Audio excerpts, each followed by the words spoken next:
Sa halagang 50 pesos, ito ang tanong. Anong isda ang hindi lumalangoy? Anong isda ang hindi lumalangoy? Hipon. Hipon! Hipon is mali. Anong isda ang hindi lumalangoy? Seahorse. Seahorse! Seahorse is mali. Anong isda ang hindi lumalangoy? Sea urchin. Sea urchin! Sea urchin is mali. Anong isda ang hindi lumalangoy sa halagang 50 pesos? Starfish. 5. Lobster. Lobster! Lobster is mali. Anong isda ang hindi lumalangoy? Starfish. Starfish. Final answer. Starfish. Starfish is mali. Isda ang hindi lumalangoy. Linta. Linta.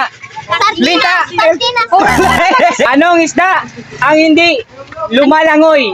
Sardinas. Sardinas.